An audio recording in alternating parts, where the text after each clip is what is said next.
Hey Canucks fans, will Brock Boeser sign a long-term contract or a short-term bridge contract? Let's talk about the implications of both. I'm Clay Emo. I'm at Canuck Clay on Twitter. I'm at Clayton Emo on Instagram. I'm the founder of the GLCBC, the Good Looking Canucks Positivity Club, and this is my Canucks take, all in one take. It's Clay's Canucks commentary for Monday, September the 9th. Okay, we heard the news that the Columbus Blue Jackets signed defenseman Zach Werenski to a 3-year contract worth $15 million. And it's notable because of not only how it's structured, $4 million, $4 million, $7 million, right? Years 1, 2, and 3, totaling $15 million over 3, average of $5 million a year. But it's noticeable because Werenski is one of these RFAs, these high-profile RFAs that needed to be signed. And perhaps some people are anticipating now a domino effect where more RFAs will be signed in the next few days. Now, Werenski is one of the defensemen, and I've been talking about the seven big forwards, so to speak. Brock Boeser, Connor, Laine, Tkachuk, Rantanen, Marner, and Point. So let's talk about Brock Boeser in particular, because we are Canucks fans, and that's what we're going to talk about. And I'm going to basically talk about the implications of him signing everything from a 3-year contract to an 8-year contract. I'm going to do it year by year, and I'm going to ask you to bear with me. So this is the challenge of doing these videos with no editing, with no graphics, with no video, picture-in-picture, no transitions, no jump cuts, no nothing. Is I'm going to ask you to try and follow me, follow my voice, so to speak, as I try and explain each of these scenarios and why, basically proving why a long-term deal is much better for the Canucks than a short-term deal, but it obviously is not necessarily what Brock Boeser is going to want to sign eventually. So I'm going to go backwards. Instead of going from 3 all the way to 8, I'm going to go 8 all the way to 3 because it makes more sense that way. So 8-year contract, the maximum allowed. That's obviously the best for the Vancouver Canucks, and because it signs Brock Boeser up. And oh, by the way, before I start talking about all these things, although Boeser's played in 3 seasons, by the letter of the law, he's only accrued 2 years, 2 professional seasons. So in essence, anytime we talk about getting him to UFA status, you need 7 years of hockey experience in the majority of cases. So for the 7 years, for our purposes, Brock Boeser has had 2 years, so he has 5 years before he gets to UFA status, and that's very, very important. So let's talk about it. An 8-year contract, obviously the best because, again, we're using Boeser's done 2 years already. It basically gets some 5 years of RFA contract material and then 3 years of his UFA life. So 8-year contract, obviously a great scenario for the Vancouver Canucks. It locks one of our best players up long-term for the next 8 seasons, and that's the maximum you can go right now. You can't go 9, 10, 11, 12 now. The maximum is indeed 8 years. So that's the best case scenario for obvious reasons. Again, that's broken down into 5 RFA years and then 3 UFA years. Then by default, a 7-year contract is the next best, obviously, because then you have 5 years RFA years in there and then 2 years of UFA, but at least you're still getting a long-term deal out of Brock Boeser, and we know that we have him for the next 7 seasons, and for obvious reasons. And then going by, obviously the next, intuitively, a 6-year contract is the next best one. And that's what Bo Horvat signed when he was in this situation, although I think with Horvat, he actually had 3 years, he had accrued 3 years before he signed his 6 years, so then that was actually 3 and 3. 4 more years RFA and then 2 years UFA for Horvat, whereas in Boeser's case, a 6-year contract would still be 5 years of RFA and only 1 year of UFA. But 6 years, not as good as 7, not as good as 8, but it's still a good long-term contract, and it at least buys 1 UFA year. So obviously only 1 year, not as good as 7 or 8. And then by doing that, obviously you'd have to probably pay a hefty total. We were talking about 7 years at $7 million as kind of a starting point for Boeser. And so that's still the ideal, a long-term contract. 5 years is the absolute worst. Like that's a no-fly zone, so to speak. And because we explained that with his 2 years of professional service, 5 years contract, 5 plus 2 makes 7. He would become a UFA with no restrictions. That's the definition of UFA, unrestricted, and he could go wherever he wants. The Canucks would have absolutely no leverage in that case. So that's the worst case scenario, a 5-year contract, because that brings Brock Boeser right up to his UFA status. Then we get to the 2 funky ones, the 4-year and the 3-year. The 4 year is interesting because in essence, you have to remember what happens with a guy who's a restricted free agent. A guy who's a restricted free agent, after his contract ends, the team must extend a qualifying offer to that RFA, to that player. And then the qualifying offer has to be 100% at least of the previous year's salary.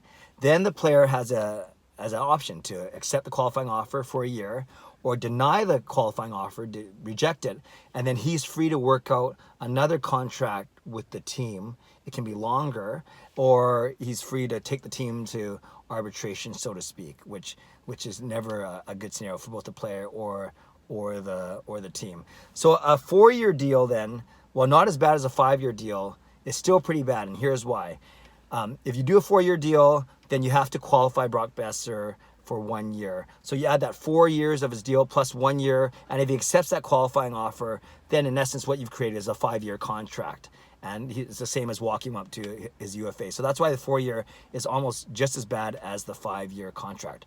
However, there's a couple of nuances here. He may reject the qualifying offer. So he could very well do a 4-year deal, reject the club's qualifying offer, and then sign 3, 4, 5, 6, 7-year deal with the Canucks to stay long term to go into his UFA years. So that would be the only scenario where a 4-year deal works out for the Canucks. It's not realistic, probably. It's not. I don't think that's what's going to happen, but there's always an outside chance that it does happen because Brock Boeser loves what he does here, and he's able to negotiate. He loves the city, loves the team, wants to stay, and he's able to negotiate something with the team. The other nuance of a 4-year contract with that qualifying offer is what we're seeing with Werenski's deal, with Timo Meier's deal, is they backload the contract. So the last year is the heaviest amount, right? The biggest amount. Werenski's contract was 4, 4, and 7. That means at the end of that, Columbus is going to have to offer him a 1-year qualifying offer of at least $7 million. So if, say, for instance, Boeser does a 4-year, and for instance, let's say it's 4-year, $28 million, just for the sake of argument. But of that $28 million, let's say instead of 7, 7, 7, 7, it's 4, 4, 10, 10, for instance, just for example, or 4, 4, 8, 12, whatever it is.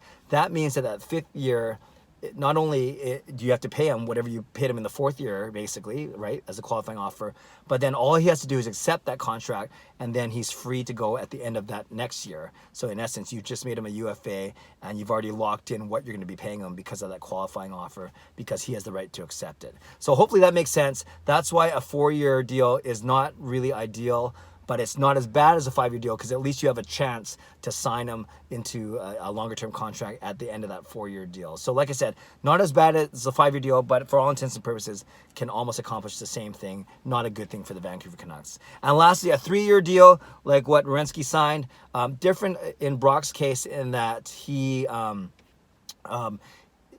be he needs 5 years basically to become a UFA, not only 4. So a 3-year deal is okay because you still have to qualify him after those 3 years as a restricted free agent. But then if he accepts that 1-year qualifying offer, then he still has 1 more year of RFA status after that. So in essence, you have to go 3 + 1 + 1. So the only advantage to signing him to a 3-year deal for the team right now is probably you can get him a little cheaper, right? Because he's only 3 years. He's going to bet on himself. Basically, Boeser will bet himself to set himself up for a massive contract after that. So it's not the worst case scenario. He can do a 3-year contract, and at the end of that 3 years, then he can negotiate a longer contract, long term, that takes him into his UFA years, or he can accept the qualifying offer and then do basically a year and then another year, and then after 3 + 1 + 1, he'll be able to leave the Canucks as a UFA.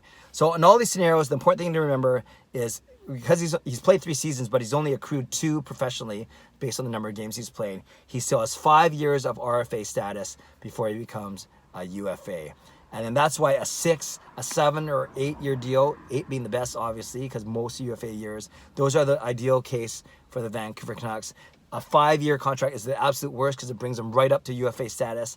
A 4-year contract's not the greatest because you got to do a qualifying offer, which he may reject, but in all likelihood, he'll accept, and that gets him to UFA status. So 4, in essence, is the same as 5.